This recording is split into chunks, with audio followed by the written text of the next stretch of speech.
ವಿಷಪೂರಿತ ಹಾವು ಕಚ್ಚಿ 8 ವರ್ಷದ ಬಾಲಕಿ ದಾರುಣವಾಗಿ ಸಾವನ್ನಪ್ಪಿದ ಘಟನೆ ಶೇಡಿಮನೆ ಗ್ರಾಮದಲ್ಲಿ ನಡೆದಿದೆ.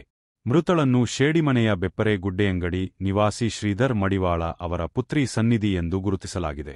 ಆಗಸ್ಟ್ 3ರಂದು ಶಾಲೆಗೆ ರಜೆ ಇದ್ದ ಕಾರಣ ಸನ್ನಿಧಿ ತೋಟದಲ್ಲಿ ಕೆಲಸ ಮಾಡುತ್ತಿದ್ದ ತನ್ನ ತಂದೆಯನ್ನು ಭೇಟಿ ಮಾಡಲು ಹೋಗಿದ್ದಳು. ಅವಳು ಅವರನ್ನು ತಲುಪುವ ಮೊದಲೇ ತೋಟದಲ್ಲಿ ವಿಷಪೂರಿತ ಹಾವು ಅವಳನ್ನು ಕಚ್ಚಿತು. ನೋವಿನಿಂದ ಕಿರುಚುತ್ತಾ ಹುಡುಗಿ ಮನೆಗೆ ಓಡಿಹೋದಳು. ಕುಟುಂಬ ಸದಸ್ಯರು ತಕ್ಷಣ ಆಕೆಯನ್ನು ಹೆಬ್ರಿ ಸರ್ಕಾರಿ ಆಸ್ಪತ್ರೆಗೆ ಕರೆದೊಯ್ದರು. ಅಲ್ಲಿಂದ ಹೆಚ್ಚಿನ ಚಿಕಿತ್ಸೆಗಾಗಿ ಮಣಿಪಾಲ ಆಸ್ಪತ್ರೆಗೆ ಕರೆದೊಯ್ಯಲಾಯಿತು. ದುರದೃಷ್ಟವಶಾತ್ ಚಿಕಿತ್ಸೆಗೆ ಸ್ಪಂದಿಸದ ಬಾಲಕಿ ಅದೇ ದಿನ ನಿಧನರಾದರು.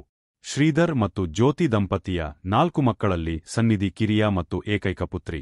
ಅವರು ಮಂಡಿ ಮೂರುಕೈ ಸರ್ಕಾರಿ ಹಿರಿಯ ಪ್ರಾಥಮಿಕ ಶಾಲೆಯಲ್ಲಿ 3ನೇ ತರಗತಿಯಲ್ಲಿ ಓದುತ್ತಿದ್ದರು. ಆಕೆಯ ತಂದೆ ಶ್ರೀಧರ್ ನೀಡಿದ ದೂರಿನ ಆಧಾರದ ಮೇಲೆ ಅಮಸ್ಬೈಲ್ ಪೊಲೀಸ್ ಠಾಣೆಯಲ್ಲಿ ಪ್ರಕರಣ ದಾಖಲಾಗಿದೆ.